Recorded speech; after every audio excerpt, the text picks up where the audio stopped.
Hello, everybody. I'm sitting here with my coffee, as usual, with Reverend David William Parry in London and merry old England. Maybe not as merry as of late. And I'm here in the Motor City, Detroit, founded in 1701 on Old Fort Detroit, founded by the Jesuits way back when. Seems like they're always somewhere. But in that regard, that won't slow us down. You know, I've been putting a lot of thought into what we've been doing here, attempting. Can only be an attempt, as this is the 53rd episode, and the 53rd deck in the card is the Joker. So that's perfectly appropriate.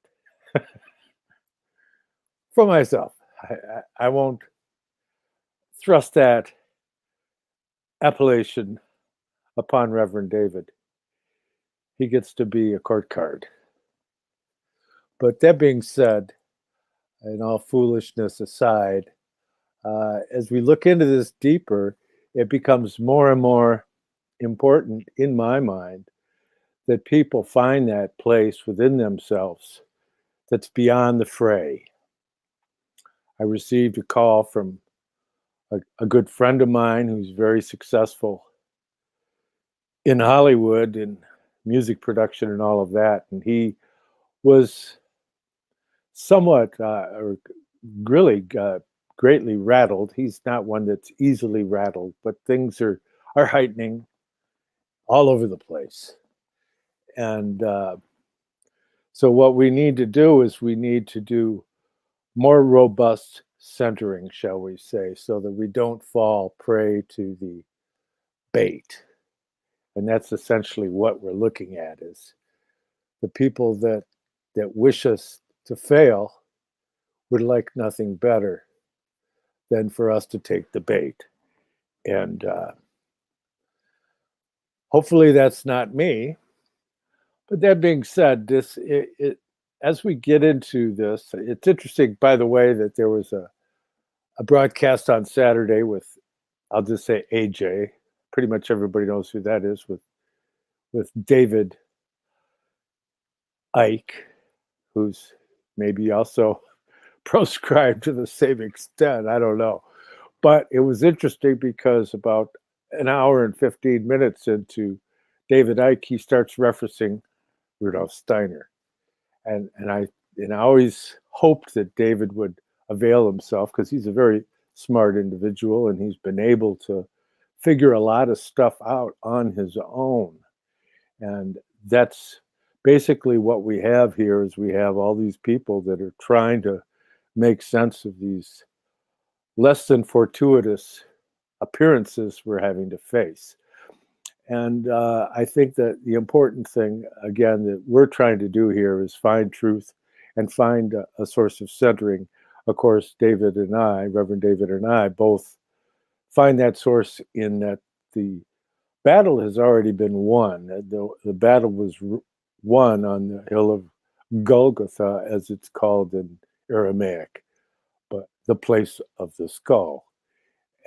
But now humanity is playing catch up to that event, to come to understand the reality of that event and what it means as far as being that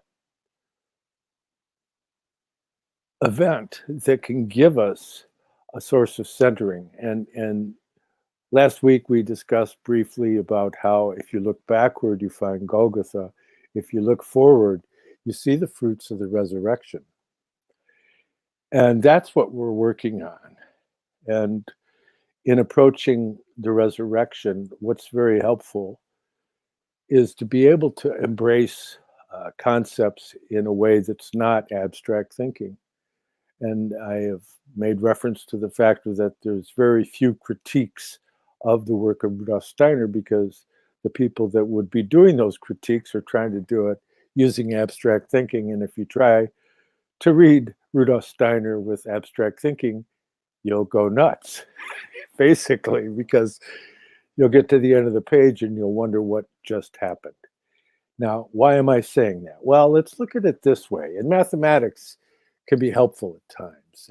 And apocalyptic thinking is based on number, but not the usual way of working with numbers. But were we to say 1 and 1 is 2, that's perfectly mathematical. And within the world of the material world, per se, that's true. I mean, everybody will agree about that. And Rudolf Steiner had made the point one time. He said, you know, when you enter into these types of thoughts, and I have to paraphrase because I don't have the reference in front of me, but he says that it will be a mistake to think that you looked at a clock and you said there's a bunch of demons in there turning around the dials of the clock. He said that would be a mistake of the first order. Not that there isn't behind that something that partakes of the realm of which that makes reference to. And so in confusing levels, you confuse your thinking. For example, if you look in gardening, you say, well, what in the garden? What's a weed? Well, you could have a rose bush growing up in the middle of your lawn. And if you didn't want it there, it would be a weed. Doesn't matter what it is.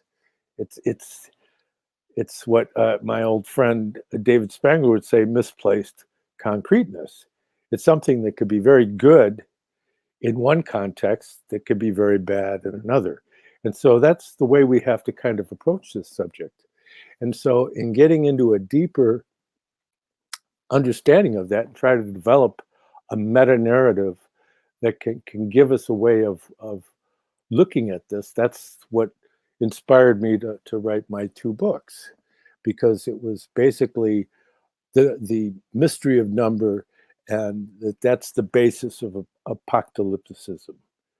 To become an apocalyptist is somebody who can take the mystery of number and use that as a tool to be able to interpret one's understandings of all processes in life, and that there's the time aspect of it and there's a spatial aspect. And so we've discussed how the mysteries of space have to do with the Hermetic mysteries, whereas the mystery of time has to do with the Mosaic mysteries. And of course, in between those two things is that central mystery that you could call velocity. And that's, or we could call it, we could rename velocity and call it activity.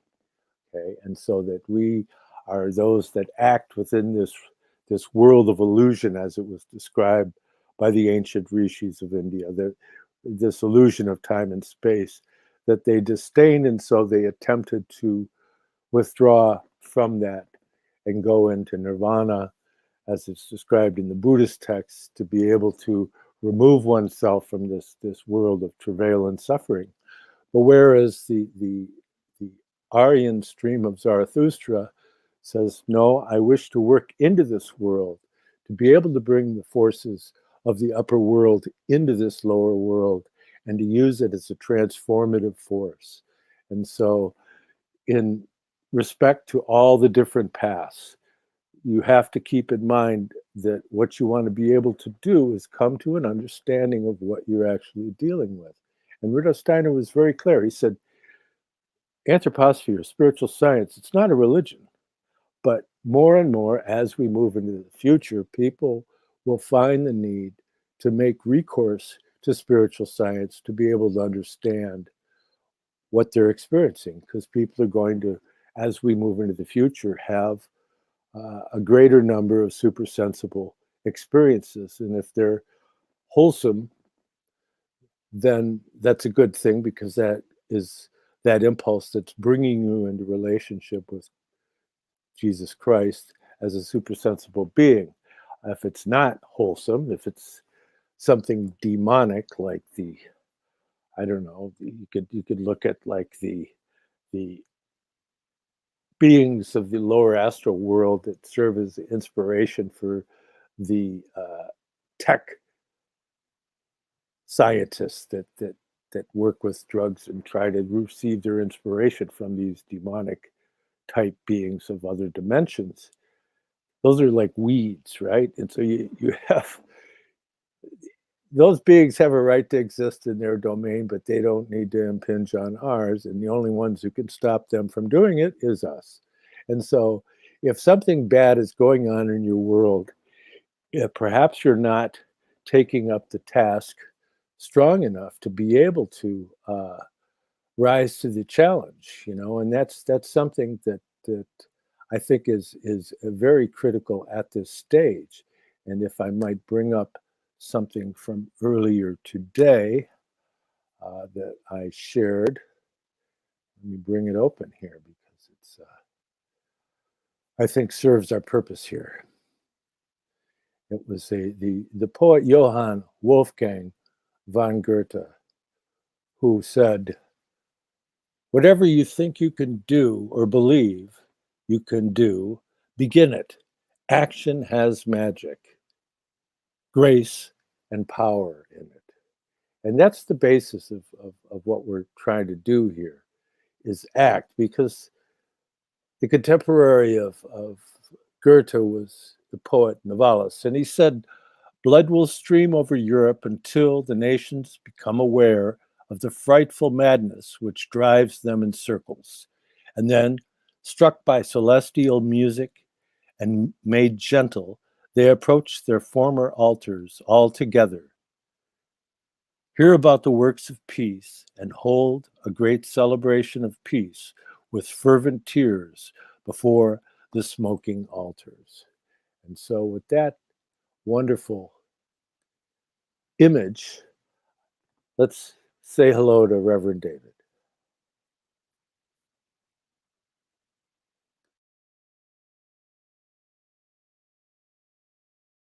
Your sound is off. You're talking and there's no sound. That was odd. That was odd. Afternoon to you, John, and everyone else. I'm not sure why we're reduced to using capital letters like AJ nowadays. Things become so Stasi-like that we have to be careful of that. I don't have any direct linkage with David Icke, although, of course, I was actually a director at one point for Art at the People's Voice, which was going to be the first global TV channel. I can't remember whether they were crowing about terrestrial or satellite yet, but I mean we were on the way to that. Excuse me, before it fell apart, which is a great shame. I had some of my programs actually produced, although I was last in. We had all of the Anglo-Saxon poetry of a friend of mine, Andrew Ray, filmed 9 short clips, and they're still on YouTube. They're really worth doing. With me doing this in front of a camera, so it looks all ripply and mysterious, with me thinking that won't work, but it did work. So if anybody sees ripply stuff, it's my chubby fingers against the lens. Excuse me. But we made a very hard-hitting Irish play with a bit of metaphysics in it by another friend of mine who'd better remain nameless for the simple reason it was filmed, but it never actually got broadcast. Not sure what happened to it in the lawsuit and counter lawsuit that ended up being the People's Voice as an entirety. I mean, David Icke.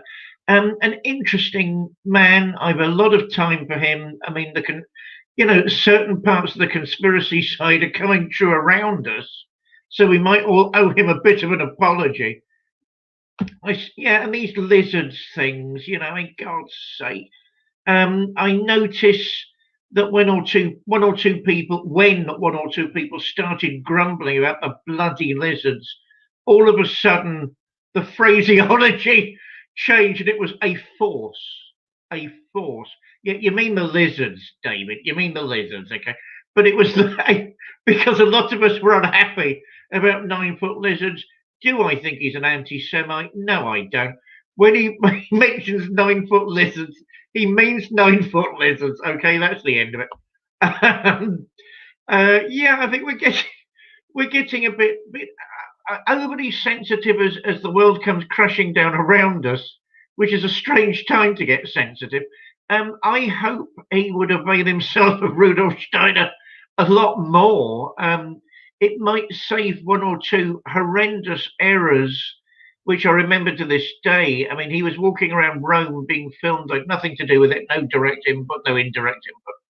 And he was talking about things being beatific, giving the impression that beatific meant something to do with beating somebody. And I remember thinking, oh God, please get a normal education as opposed to anything else. And the other bit I couldn't get over. As you all know, I'm a Quisling. I've got friends who are Jesuits. And so, and one of them is in real trouble at the minute because he's a traditionalist, and it's absolutely outrageous. But that's another issue. So there's one point where David and I stood outside the Jesuit building. I can't remember which one it is. And there's engraved into the wall outside a chalice with a host on top, and there are light beams coming from the host. And he's looking at the camera to the side saying, "It's the sun. It's the sun." And there isn't one person in that building that would disagree with him. So please try and do some homework. Please, we're begging you. We're begging you. So I like what he has to say on economics most of the time. Not incredibly good at all of it, but I like. And on conspiracy theories, of course, he's second to none. I'll do my last character assassination of the day before moving on. A journalist friend of mine years back, and I wanted to see him when he was playing. Oh my God, what was that place called? The Brixton Academy, and it really was a long time back. And I noticed the seat, a ticket cost £50. 50 bloody pounds in those days was a fortune. And me moaning all the way there, saying, "My God, is this worth it? We've just paid £50 each. Is this worth it?" Your car costs £50. Say that again. Your car probably costs £50. Yeah, but that was back in those days, John. Yeah, right. And so I was moaning. I had a squabble with some weird woman because they set up stalls in sort of the main concourse. And she asked me, was I aware? And I said, right, what are you trying to sell then? To which she replied, when the student is ready, the master will appear. To which I replied, that's you, is it? So what are you selling? And she wouldn't answer after that. She was selling something. So we got in there because journalists are always late. We missed the bit on black magic, which I was looking forward to. The lizards and shenanigans and major British politicians being presented as masters of the black arts. I'm sorry, I still find it difficult to believe that Prime Minister Edward Heath was a master black magician. I'm sorry, and I'm probably wrong. And who knows? I mean, he could be cutting. I remember that on TV. He could be cutting. But David Icke in one of the books presents him as this master of the forbidden arts, and I was sat there thinking when I read that, my God, that's the man that ruins Christmas carols every year. Ted Heath came from a normal background, an average guy background. He was a Tory. He became Prime Minister, so he'd had to fight his way to the top somehow, which means he could be a bastard. I don't have anything else, but it means that. And every year to prove how posh he was, because he had sort of that typical Tory insecurity of if you're not from the upper classes, you've got to prove you should have been. So he used to turn up at various churches every Christmas or colleges and start giving his version of Christmas carols. And the worst one was the 12 Days of Christmas, because he decided he had to leave his mark. And when you get to 5 gold rings, and it was all there on the BBC, it was awful. It was 5 gold rings, because that was him making his mark on this ageless classic, with everybody looking slightly embarrassed. So if that's a master of darkness, I don't think we've got much to worry about. Or David, you're wrong. Or David, you're wrong. So there's all that going on. Oh gosh, you mentioned samsara. That's a big issue. I don't know about that. Yeah, I mean, I'm sort of the stream as you are, John, of incarnational thinking. And it keeps coming up in my thinking on this show. I'm not particularly sure why. The spiritualization of matter. I mean, all those slick boys in the East doing all these amazing things and spiriting themselves away into higher consciousness, excuse me. Very, very slick. But I just think the Abrahamic types have been called to a slightly different vocation to finish off the people's voice thing. So yeah, I mean, I've no direct linkage with him. I like his work. It struck me the spirituality he talks about. I'm trying to avoid saying something that might get me into a lot of hot water. It would never go into timeless classical teachings like samsara and nirvana. And I'm worried about what would Alice Bailey have said? Glamour. I'm worried about the glamour of so much of modern spiritual discourse. No, let's use the word fantasy. So much of it sinks, to my mind, into blatant fantasy because people nowadays don't seem to know. And I'm not attacking fantasy per se because it has its place in the continuum, but to start taking fantasy for imagination or imagination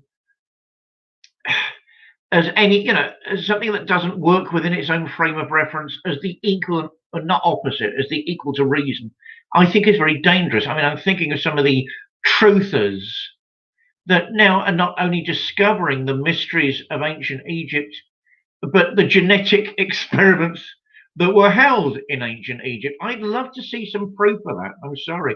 Just because it's a nice idea doesn't mean it's true.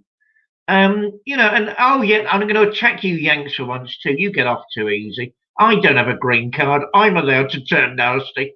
Some American university has just started issuing PhD courses in Marvel movie comics, Marvel movies. I mean, where does all this stop? Because as the impresario part of me, I'm not against entertainment. Entertainment has a real important place in the industry. If I'm wearing my cap as theatre director, and if I'm tired at the end of the week, I do not want to go and see Shakespeare.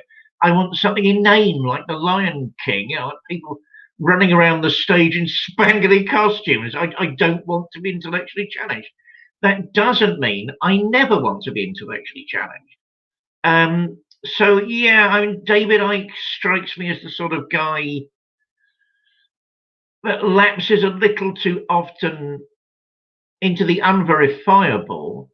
My trouble with that, let me balance that instantly, is the minute that the supernatural enters into discourse, as it must, because it's real, then anything becomes possible. And some of the less trained of the world think that anything goes literally does mean anything goes. And you end up talking about genetic experiments, which are well known in ancient Egypt and the texts. I can't remember a single papyri that would talk about genetics. Call me silly, and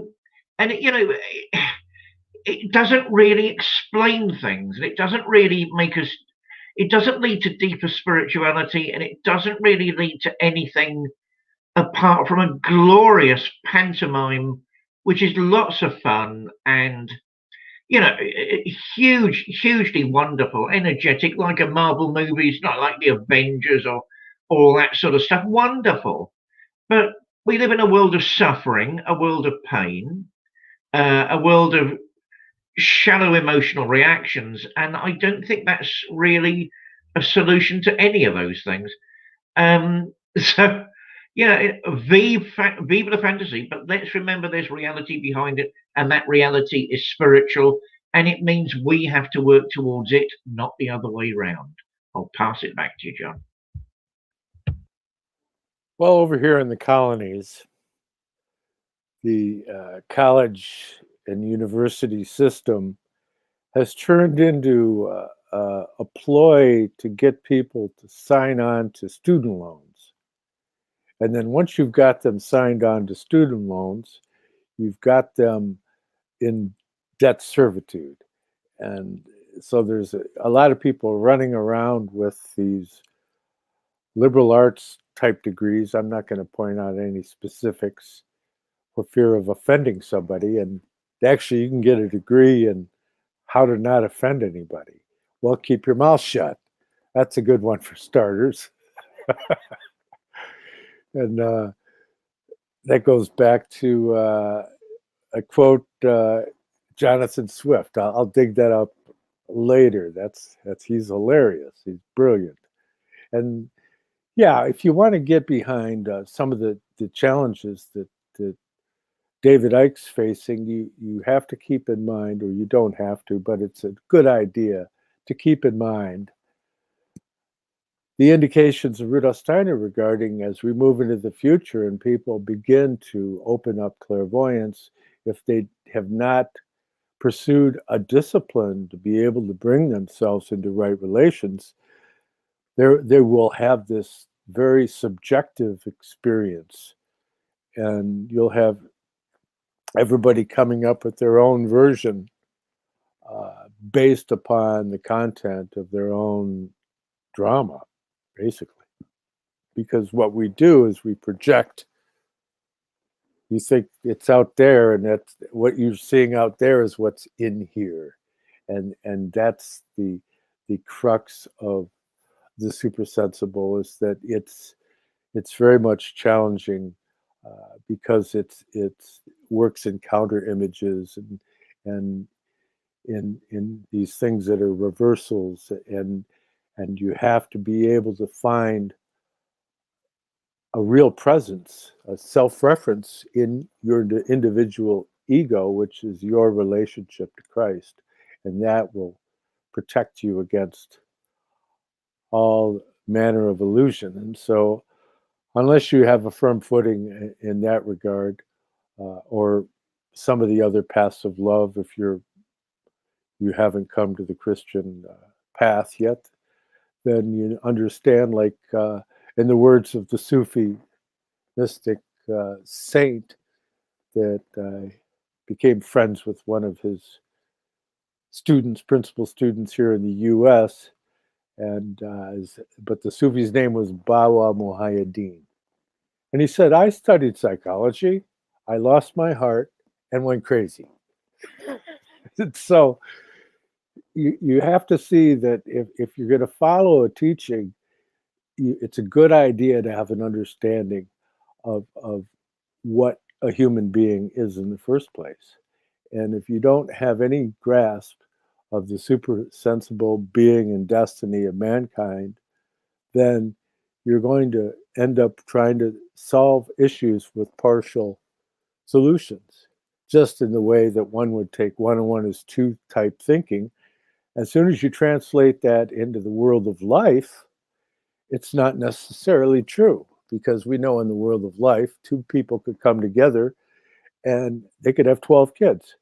So 1 and 1 equals 12 in the realm of life. Whereas, yeah, sure, in mathematics, you could say 1 and 1 is 2 in the world of mechanics, but trying to take this mechanical thinking and transpose it into every realm, you're just going to come to a complete and utter lack of ability to be able to solve anything. And that was the point that Rudolf Steiner was getting at in his own personal path, which is outlined in the philosophy of freedom, sometimes called the philosophy of spiritual activity, or intuitive thinking as a spiritual path.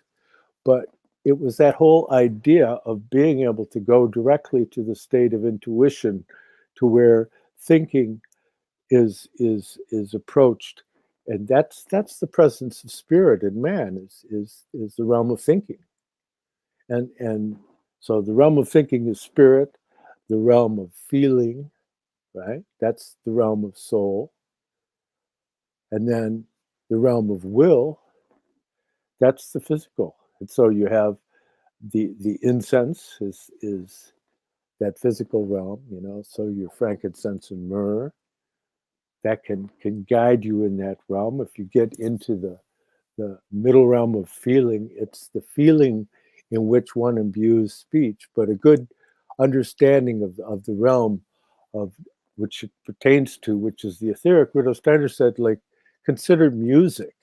Music has no physical substance. If you really think about it, it's an activity that has no physical substance. It's acting on physical substances, but in and of itself, it does not have any substance. So it's an ordering. He said, if one contemplates music, then it's very helpful. And he goes so far as to say that the capacity for mathematical and scientific understanding developed out of the long-standing tradition going back to the ancient Northern mysteries, whereabouts they gave their mysteries were revealed through music. And so that's that Apollonian mystery, the mysteries of Apollo, to be able to take the harp of Apollo and understand the Pythagorean mysteries. And so that's very helpful if you have those images to work with. And of course, to get into the spirit, and intuitive thinking is a spiritual path. It's thinking about thinking, because as long as your thinking is something that is not entirely sense-free, your thinking isn't free. As long as your thinking is totally enmeshed in the senses, it's like you're stuck in that 1 and 1 is 2 realm, and you have to be able to lift yourself up. And that's why music is very helpful. Even Nietzsche felt that the surest path towards the future was music, specifically the music of Richard Wagner.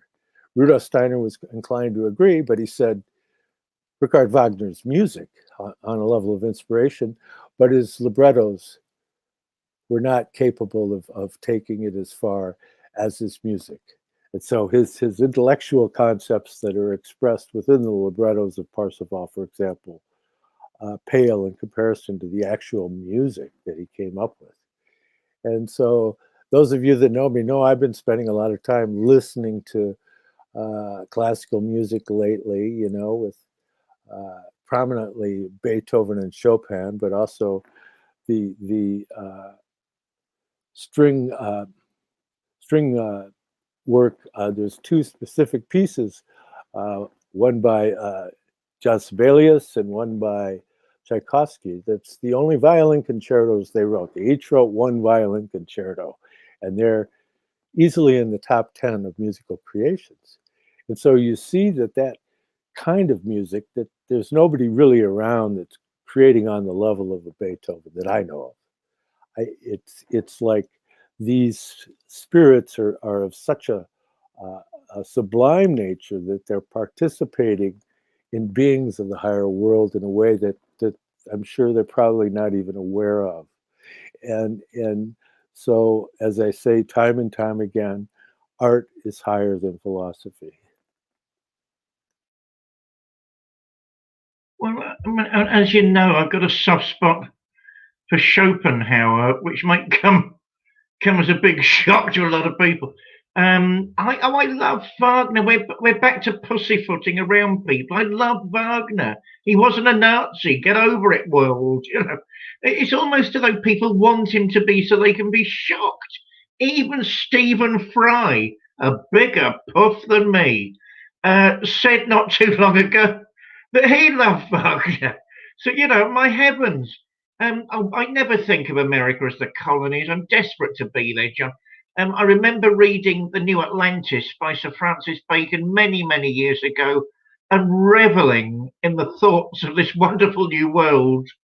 Despite it may not have gone all entirely according to plan, but I'm still desperate to be there. So I never think of it as the colonies. These are the colonies. These are the colonies nowadays. Wagner. Oh, I think he's wonderful. I mean, I remember Schopenhauer. Young Wagner turns up to Schopenhauer and wants to be admired, and the tribal elder basically tells him to bog off and doesn't think much of his music. Okay, that was an error. because he doesn't like young pretenders disturbing him. Oh, I think, yeah, how can people doubt that the arts, any approach to beauty, the West has become increasingly adept at approaching paths to the good, even though they're more complex than people ever thought they were, and to the true, with a capital T. Some of us old relics still believe in truth with a capital T. It's very, very poor at the B word in terms of argumentation and philosophy, even though it's incredibly good at those things in practice. And certainly Schopenhauer would have thought the arts per se were above all of academic pursuits, with music being at the top. I imagine that's why Wagner turned up with his calling card at one point. The beauty allows us a way to make sense of that which can't be made sense in any other way, because it's to do with relationships, it's to do with propensities, it's to do with analogical measurement as opposed to simply mathematical measurement. I think Schopenhauer was basically trying to say, and I loved his view of Bishop Berkeley. I know you don't like me calling him Bishop, but I rather like the fact that people of the church have done lots of stuff. And I don't like the fact that the religious titles go missing nowadays. I'm rather fond of the R word. We all need a bit more R in our lives. So yes, he was a bishop. Live with it, world, and a very, very, very, very good priest. Anglo-Irish people are always very superior people anyway, and that's just well known in this part of the world. But what would he have thought he was doing when he was turning the full artillery of the empiricists on themselves and managing to demolish them one by one, which was interesting. He would have thought, but what is the way to the world of the supersensible, if that's the vocabulary we're adopting today? And there's nothing more cool than anthroposophy, and there's nothing more hippie, and there's nothing more enlightening, and there's nothing more, joyously beautiful than the concept of spiritual science. I really do believe that. But it's how we approach these kind of things that's important. Certainly, Berkeley would have thought all he was doing really was giving a Christian response to the empiricists. That's basically what he thought he was doing. Of course, he was doing a great deal more than that. And it's Schopenhauer that says we will always remain in debt to Berkeley because he showed basically the difference between, as Schopenhauer would have gone on to say, the phenomenon and the noumenal. And that, of course, is a debt that can never be undermined. It can never be taken away. I mean, once it's there in discourse, it's there, and it's very, very powerfully clear. And I notice the modern reductionist school, of which there are so many schools, plural, always keep clear of that type of argument because there's no answer.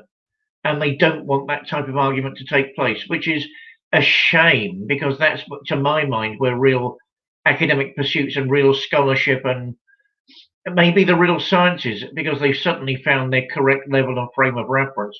That's when it all begins to take place. So, yeah, I mean, I don't know. How can it not be? I can't think. What is Sylvia Plath? It's in the bell jar. I loved reading that book because it's so Plath. I mean, I hate one of the things she says. Is it in that book? I can't remember. You might remember that she thought poetry was practically over, and basically this was the age of the novel. I actually don't think that's true for a number of reasons. If people get drunk at local Irish pubs, they all tend to start speaking in poetry or quoting W.B. Yeats. So Sylvia, love, you're wrong. Although, of course, anyone that knows me knows that I love novels. I mean, it wasn't her comparison to every baby that's born in the world looking like President Eisenhower that is a little disconcerting, that's true. It was the fact she went on to say, any good poem would outlast any academic essay in its efficacy, in its goodness, in its potency. I'm paraphrasing. And it's stuff like that maybe we need to recall. Certainly the arts in Britain are on their knees at the moment. Boris Johnson, I can barely say the name nowadays. And his cronies, and I use that in a money-making sense, and his so-called puppet minister of arts. I mean, when they're not telling people to leave the arts behind them and go and get a job in McDonald's, which is basically what they're implying, not only do they seem to have forgotten the sheer amount of money that comes into this country through the arts, and particularly theatre. Lots of people come here to go to Stratford upon Avon or to see Shakespeare performed in a British theatre. They're also oblivious to the fact that there are differences between the so-called, there are lower and higher arts, and because they've got this classist, this very British classist attitude to it. Only people that have been to Eton or Harrow should really go to an opera, or only people that have been to Oxbridge. I'd have Oxbridge pulled down brick by brick. Great architecture, nasty, violent psychologies that want to dominate everybody. If we're talking about low in academia, I mean, I don't think you know the comparison. I mean, I had a friendly dig a minute ago at American academia. Let me now have a very unfriendly dig at British academia. I mean, it's a race now between Oxford and Cambridge to see who can sink the lowest to get the largest number of paying students. And it's almost a national disgrace, which the likes of Johnson and his ilk think is perfectly acceptable. I mean, I never went for the sort of jolly bloke thing, never, because I was one of the few people actually listening to what he was saying, with his very famous speech that nobody listened to: inequality is the cornerstone of British society. No, the man is a monster, and the sooner he goes, the better. And the arts are only for the few, which is why it doesn't matter if people like me turn up now and again, because they'll make the seating even more than £50 to see David Icke. They'll make it tantamount to impossible. And they, of course, think that's good. I'll leave you at that point because I'm getting angry. Well, I don't know if I can assuage your anger,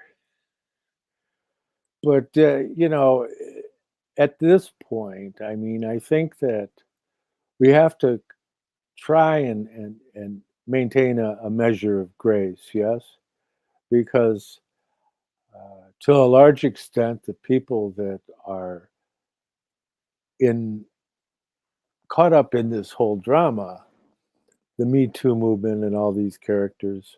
I go back to that wonderful elderly Polish woman who was demonstrating in Poland for Christian principles, and she was being verbally abused by this young college-age woman who was cussing at her and just throwing all manner of invectives at her. And the woman gets down on her knees and kisses the young woman's feet and gets up, and the young woman broke right down and started giving her hugs. So that's what we're talking about. That's the power of grace. And that's something that's like the shield of the seraphim, like that Captain Marvel. You brought up Marvel Comics. What Doctor Strange? He had the shield of the seraphim. That's that whole idea of the armor of God. But you have Saint Cyril of Jerusalem, who's really from the 4th century, and he says the Spirit comes gently and makes himself known by his fragrance. He is not felt as a burden, for God is light, very light. Rays of light and knowledge stream before him as the Spirit approaches. The Spirit comes with the tenderness of a true friend to serve, to save, to heal, to teach, to counsel, to strengthen, and to console. And that's really what we're talking about. I mean, because it's going to be an intensification that we're going to experience over the next few months, and it behooves people to be able to really move into the idea that the blood is sacred, and that sacredness of the blood is your connection to the realm of Christ and the miracle of the resurrection. And so keep that in mind and guard that sacred realm against all costs, because that's the realm that the demons want to enter, but they're not allowed. The only way they can get in there is if you let them in. It's like Mephistopheles says in Goethe's Faust, blood is a very singular fluid. And so he wants the contracts with the devil, right? They're always signed in blood. Why is that? What's so special about blood? That's your personal connection to your higher principles, and your of course your fourth principle is born in the warmth of the blood, so that when you pass on, you go cold, right? Because that warmth is no longer there. So keep that in mind when you're getting your blood involved in any kind of procedures that somebody else thinks is a good idea. And I'll keep my blood to myself, thank you. But everybody's free to do whatever they wish to do. I guess it's their journey. But that being said, I think we're reaching critical mass. And you go to a podcast that was done the other day by Cliff High, and he's gives good advice. He says, lay low, don't get involved in these events to where they want to trigger everybody to overreact. Stay out of it, because you're not going to help anything by getting into the chaotic realm. And they want chaos. But the people that are Christians and other loving-hearted people, they're not inclined to get into that kind of a scramble unless that's the only option left. And so you have great acts of heroism through all the various conflicts that have happened throughout history. But that was like the final resolve that had to be resorted to in order to prevent worse things from happening. But that's my personal advice, and I tend not to give advice if possible, because it just tends to add vices. But that being said, how are we for time here, Oliver? We got plenty of time. And so in getting into this again, I'm thinking of like recently I was putting a lot of thought into trying to enter into the idea of the ancient Irish mysteries, the ancient mysteries of Hibernia. And so it's something I'm going to get into speaking about more in depth, I believe, because you never know how these things will go.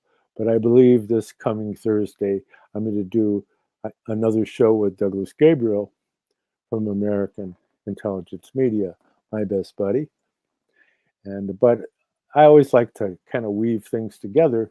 And so we do a little prefatory here in understanding that Ireland has a very special place. And here I'll talk about its place in the history of Christianity and the spreading of Christianity, because it has the central role. And there is no valid historian or even pseudo-historian that would want to question that fact. It was Irish monks that went across Europe and converted the pagans to Christianity, period. End of story. There is no other narrative that fits the bill. And so you have to say, well, what was it that they had that was so convincing? And it was really the nature of their being. Because when you're walking into a group of pagans, that they might just as well be inclined just to put you to your end as anything else, because you're not one of them, so to speak. You came from somewhere else, and strangers were always considered problematic in those ancient times. But that being said, these northern mysteries were mysteries that had a prophetic tradition, as did the all the true ancient mysteries. All had prophetic traditions, and those prophetic traditions culminated in the incarnation of Christ. But the Christ being himself, being a fundamentally a son mystery, is real key to understanding the role of the ancient Irish mysteries, because Rudolf Steiner does make a point about the very, very early Irish mysteries, going back into the ancient world, and how that there was a mystery center there that was presided over by an initiate named Scythianos, by his later name from later incarnations. But this being was the central figure in the Hibernian or Irish mysteries on the Isle of Ireland, and that people would travel from as far away as the Eastern world to come to Ireland, to come to a relationship with these mysteries. And these mysteries came out and spread into other areas throughout Europe. And you even have, in the Epic of Gilgamesh, for example, him traveling to the Burgenland and receiving the mysteries of Tin from Utnapishtim. And Utnapishtim is kind of a Noah type figure. But if you look at the Tin mysteries, that's really a telling thing, because the Tin mysteries have to do with the tin mines of Western Britain. And it ties into the mysteries of Cornwall and the mysteries of Wales and the mysteries of Joseph of Arimathea, who was a Phoenician tin trader. And of course, Joseph of Arimathea was the one who donated his tomb to be the burial place of Jesus Christ after the crucifixion. So that there's a wealth of knowledge that's present. It's a part of the backstory of Christianity that you might not hear in your average Sunday school. And that's some of the things that we try to approach here in a respectful way to all those people, whatever pursuit there is, that they're attempting to solve the riddles of Scripture, because it's impenetrable. There's so many levels that it could occupy. It's occupied some of the most profound minds, and still they have not plumbed the depths. But that being said, in getting to the Hibernian mysteries, there's an understanding, and I'm just going to say it in the simplest term, that of the whole idea of the mystery of the male and the female, and that whole polarity as it viewed, and then you have the mystery of birth, and you have the mystery of death, and that's a central mystery of Earth evolution. That's the fourth mystery, the mystery of birth and death.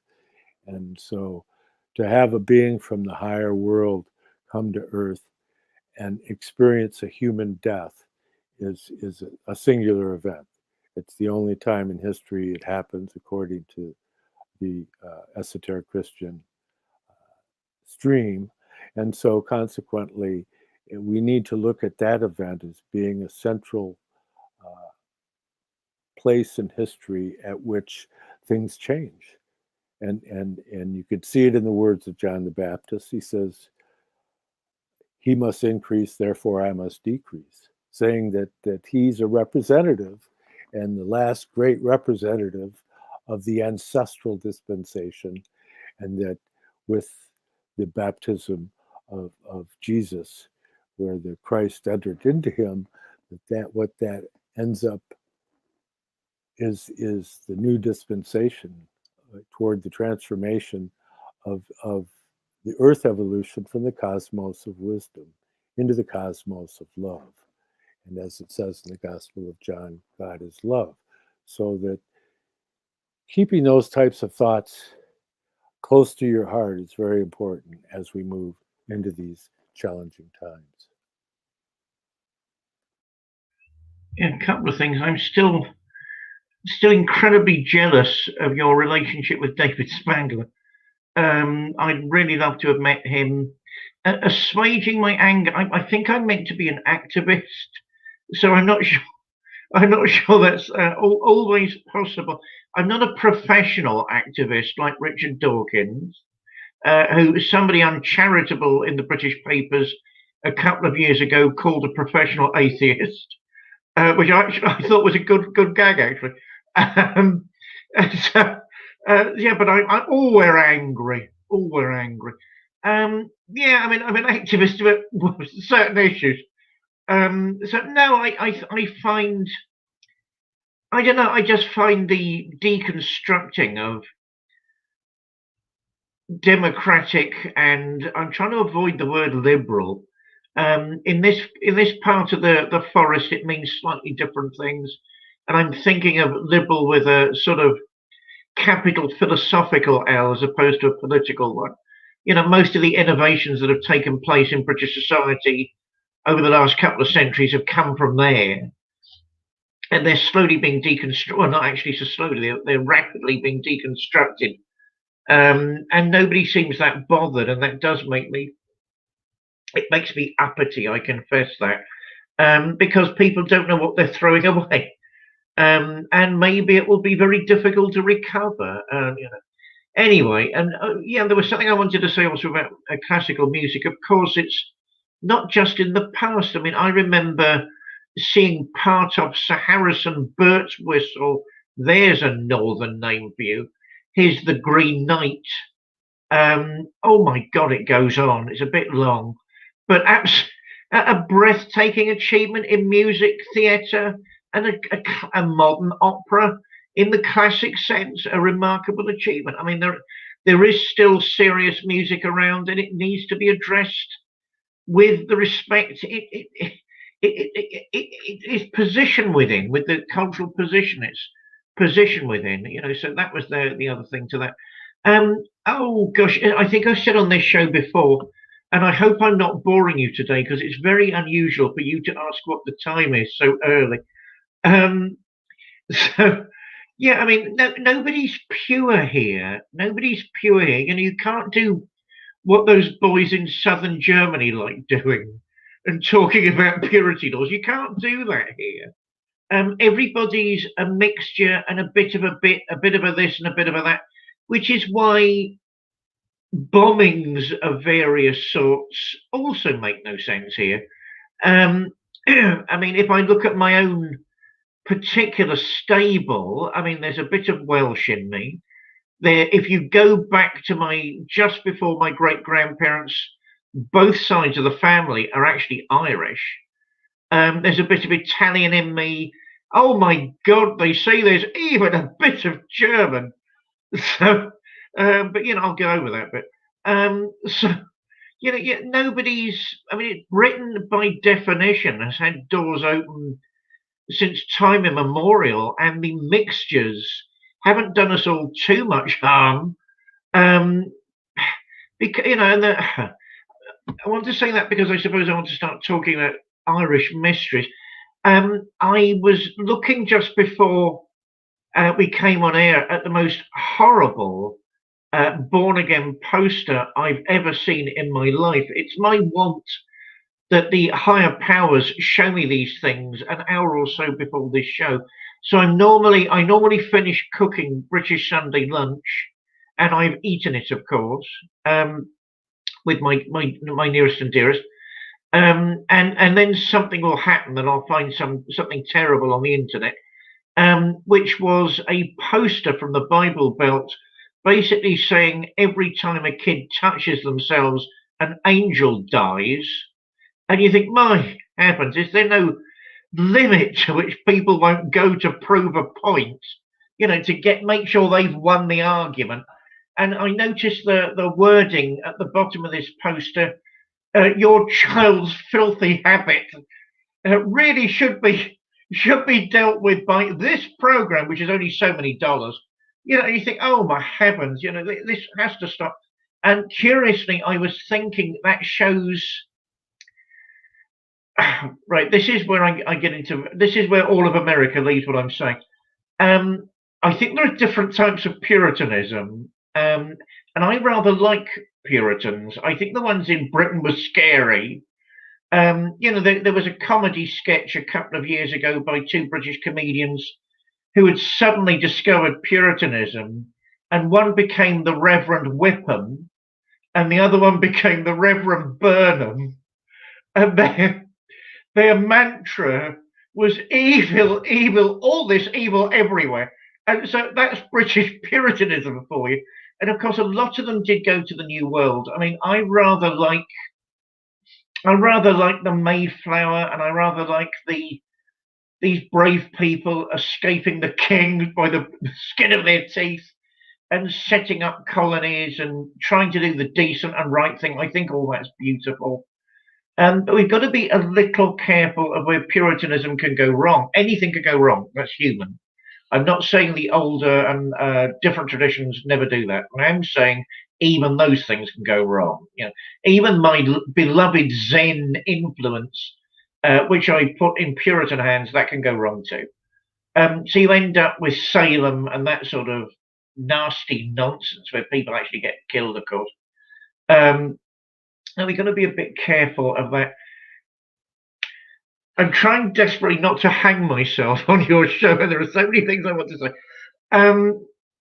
I think it's where the mysticism of the Celtic mind, to a certain extent, falls afoul of that sort of Aristotelian rationalism. If I look back at the British Puritans, they seem to see it as a battle between reason and irrationality. In fact, it's addressed in my first book, Caliban's Redemption. I have the Witchfinder General actually chatting to Charles Fort in the back of a cab, and that's a story in itself.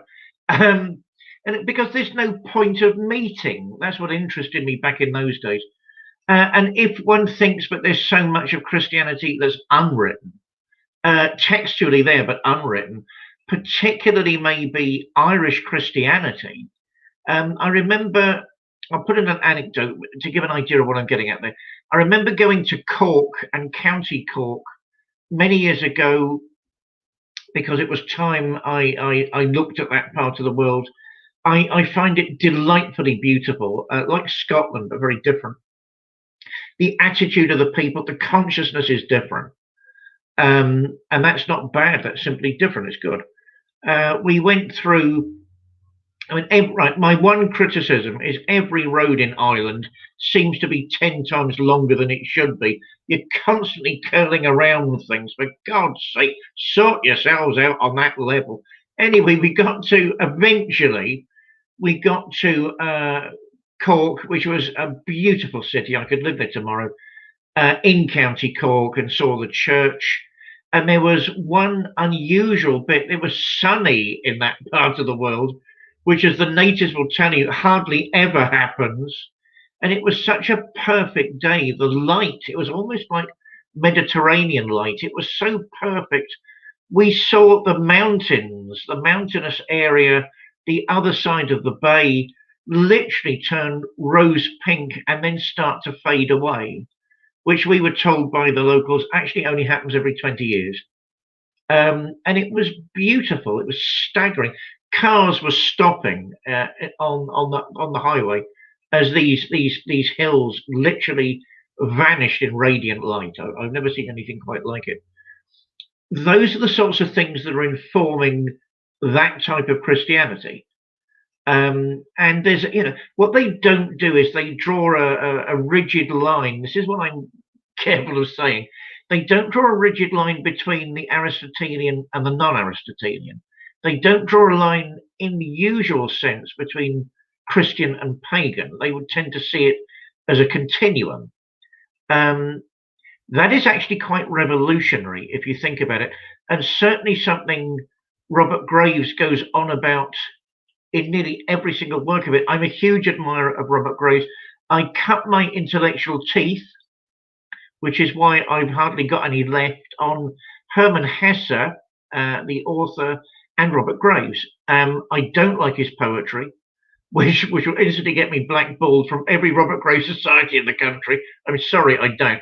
I find it pretentious. I find it belonging to a previous period, which it simply doesn't, with the one exception of his hymn to the White Goddess, which I actually admire a great deal because it's a little staccato, but it's clever. His historical novels, for me, bring the ancient world to life, which is why I don't want to talk about geneticists in ancient Egypt, which is why I don't want to talk about that awfully racist cartoon, Three-Brained Scientists, where black people have ruled the universe forever, and their savants have 3 brains, and we're all going to be told what to do before long, if not wiped out. No, because it's just racism in a different form. So I don't want to be told any of these fancies which are masquerading as real knowledge when there's real knowledge there, and it's deeper than all of that. I remember reading The White Goddess, and I mean, people forget its subtitle, A History of Poetic Grammar, and realizing it was a highly significant and rare book, one of those books that if you haven't read it, there's something missing in your education. I remember after that reading the I Claudius novels, and in those days, of course, the BBC wasn't quite as awful as it is now. There was a marvelous TV series with lots of people starting what became magnificent careers, like Derek Jacobi as the stuttering historian Claudius, and Brian Blessed as the shouty, robust Augustus. Incredibly, it's black and white, and all the sets are simple. And I challenge anyone, even nowadays, not to be riveted to their seats because it's action all the way through. Nothing's happening apart from people talking, and it's action all the way through. And you can't, how on earth can they do that? But they did it. I mean, even Christopher Biggins, who actually I used to know, as the ultimately decadent Nero, who cares about nothing apart from basically his pleasures and the way he's seen by the rest of Rome. Incredible. So it was Robert Graves that gave me an insight into these things, and I think a sensitivity to these things. Certainly his novel King Jesus must be taken seriously. It is a very uncomfortable read.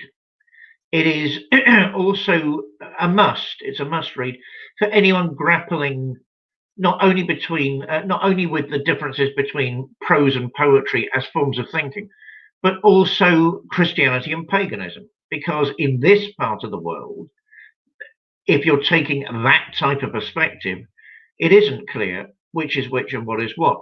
And we have the character of the Messiah being incredibly Hebraic within a much larger supernatural system, which is basically inviting him into it all the time. I mean, I don't want to spoil it for anybody that's going to read it. They will be outraged. Certainly, Robert Graves wanted to give a copy to Churchill, as the saying goes. Publicly, Churchill, very snooty and didn't want anything to do with it. As the story goes, privately, he was delighted. And what one ends up with is a wonderful continuum of the ancient world with the present world and the metaphysics underpinning both, which of course are eternal. I think the end. I promise I'll end here, John. The rafts of missing or unspoken or unwritten wisdom in Christianity, and the Bible itself is impenetrable. I agree 100%. But when you've got all this other stuff as well, I mean, how on earth can people think they've got the gist of what Christianity is? It's impossible. I'll hand it back to you. Oh, hot potato. Game we used to play as kids, you don't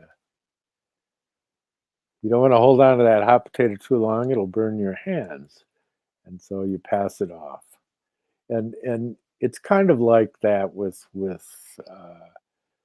coming to a relationship with the ancient world and how it relates to Christianity, because the especially here in America, they're not comfortable with that narrative, basically, as a rule. And because the Christian culture of America is developed largely out of the Puritanism of the Northeast coast.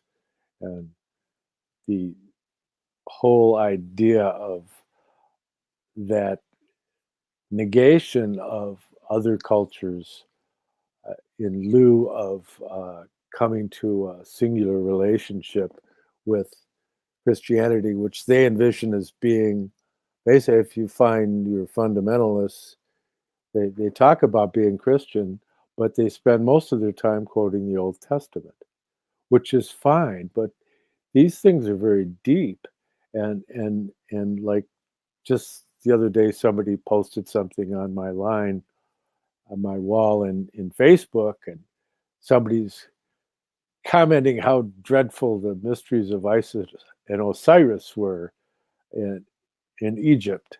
And I thought, well, I don't need to hear this. So I deleted it from my Facebook.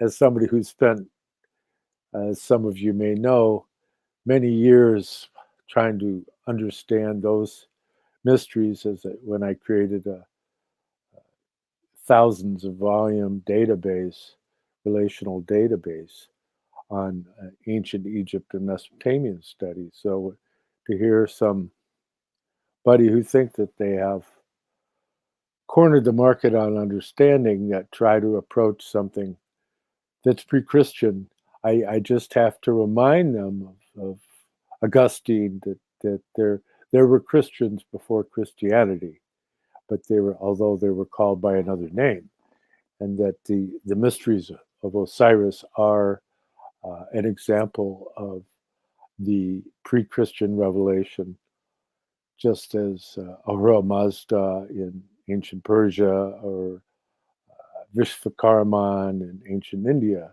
And I still crack up when I think of the Dalai Lama's cousin, when I told them that, Jesus is the incarnation of Vishvakarman. He's like, I don't know.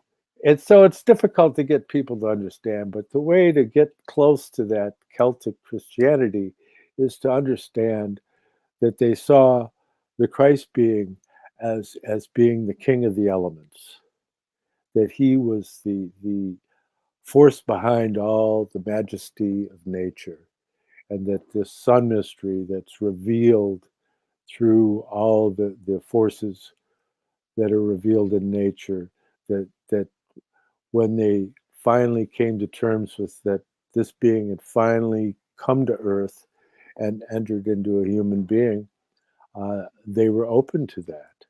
And so, because they had something that pertained to that solved a great riddle for them. And so you could challenge what I'm saying, but it obviously did happen, because last time I checked, Ireland is a Christian nation. And how did that come about? Of course, it came largely through St. Patrick. That's true. And so it's very interesting to study the early Christianity of Ireland, because it has such a profound sense. And I guess if you want to get close to it, one way is the works of Alan de Lilly, as he's sometimes called, Alanus Abinsalis. And there's a wonderful book that relates to that Christopher Bamford wrote a preface to, that was published some years ago. I'll have to dig it up sometime. I can't think of the title. It had something to do with the eagle. But the eagle is St. John. And that whole mystery of the eagle is something that I want to get into in more depth this Thursday with Douglas, because that's a fascinating challenge. And speaking of the eagle, we might get into David's works, because he does have that pagan sensibility, even though he is fully and foremost Christian. It's not in at the expense of his pagan sensibilities. And you know, you got to remember, he lives in Britain, and if you start saying a bunch of bad stuff about the pagans, that the people that you're talking to are going to think you're saying a bunch of bad stuff about their great great great grandparents. Anyways, so his first book is The Grammar of Witchcraft, which is a Shakespearean study. It's not a manual on how to do witchcraft. And his second work is Caliban's Redemption. That's his Shakespearean-esque poetry. And his major work is Mount Athos Inside Me, Essays on Religion, Swedenborg and Arts, with a foreword by the very talented Daniela Irandust. And these are wonderful books that can be ordered on Amazon. And David has spent a great deal of time, and he has such a gift for writing. I can only encourage him to just spend his time writing. You know, he could be the next Ben Jonson, which is no relation to Boris Johnson. And for myself, let's go with the first book first, I guess. I have two books, The Arcana of the Grail Angel, The Spiritual Science of the Holy Blood and of the Holy Grail, a study developed out of the work of Rudolf Steiner of the underground streams of esoteric Christianity which flowed from the Brotherhood of the Holy Grail to the Order of the Knights Templar and the True Rosicrucian Order, and as a foreword by Douglas J. Gabriel, who is one of the principals of the American Intelligence Media with his wonderful wife, Tyla. She's got some wonderful books that she's written too on the mysteries of the Sophia. So you might look those up, The Gospel of Sophia on Amazon. But this book here is available directly from me on eBay only, or you can contact me directly through the Academia link that's below, or by private message on Facebook. And my second volume is The Arcana of Light on the Path, which is more of a meditative tool. And included in them are a very extensive series of cosmological diagrams that explain many of the things that Rudolf Steiner has presented. It's based on a series of diagrams I saw many, many years ago that I haven't seen in many, many years. But I extended those tremendously. But it's based on diagrams that were hand-drawn by Ehrenford Pfeiffer, the founder of biodynamic gardening here in the United States. And he was a close associated with Rudolf Steiner. And in fact, Rudolf Steiner used to like to ride around in an automobile, and he let Ehrenford Pfeiffer drive. And Pfeiffer was able to ask Rudolf Steiner a great many questions in private. And so it behooves one to look into some of the materials that are available from Ehrenford Pfeiffer, because you'll find that he asks questions that you wonder why somebody else didn't ask them, because they're not included in his lectures. For example, more information regarding ancient Egypt, and Pfeiffer even traveled to Egypt. So I think there's some kind of weird Egyptian connection that's working its way here, and the mysteries of Ormus of Alexandria. But anyways, like I said, you can get these my books through eBay and David's books through Amazon, or you can also get them through me directly by contacting me. And if you want to buy us a cup of coffee, you can go to paypal.me/DPARRY 777 or paypal.me/John Barnwell 888. And so much for plugging things. I'm afraid I'm not very good, and I have to be careful I don't forget altogether. But yes, music. Really enjoyed what you said about music. Well, I enjoy it too, because I find that you can lift the spirit directly. And it's nice to have like quality bells around. And it's a good idea to be able to understand that there are ways of taking away the negative atmosphere. Chanting Om, for example. Om is not a Hindu thing. It's a universal thing. It's the actual sound. It's the cosmic sound. It's the manifestation of the cosmic word in the three vowels. So you can disperse negative energy fields and demonic beings just by chanting Om, A-U-M, so that these things are powerful. And likewise, or if you feel more comfortable, Amen. It's pretty much the same thing, whether or not you realize it. Or Amun in Egypt. So these things, people have different accents the way they approach it. But we're looking at a mystery that's universally human when it comes to the Christ. And so we have to rise above our understandings that are limited by our membership within a particular group or a particular nation or whatever.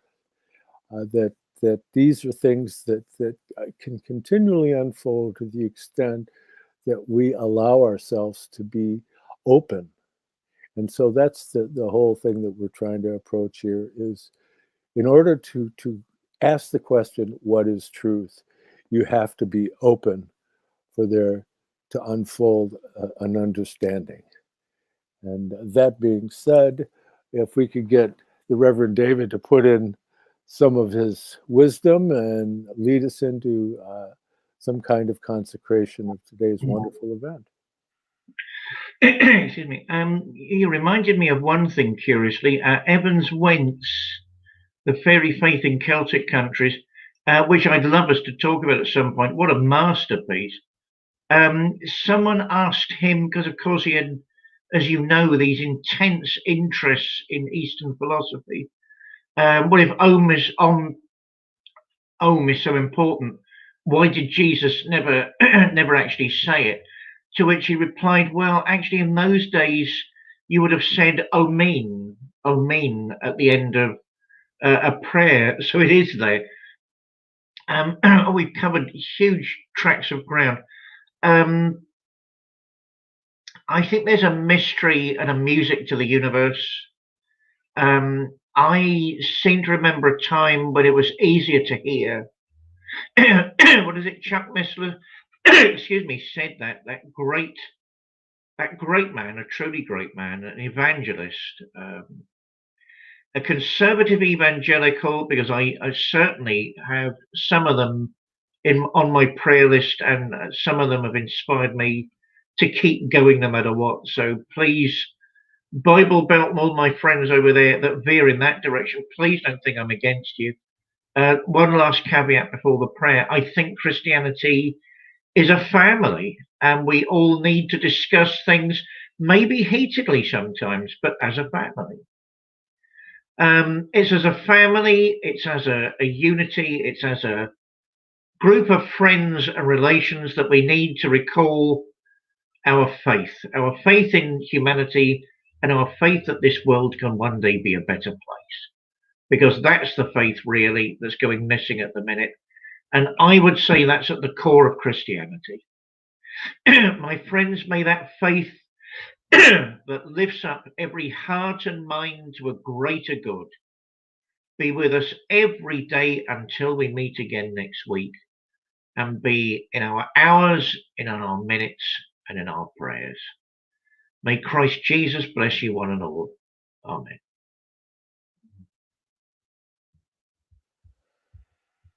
Amen, my friend, and I can't thank you enough.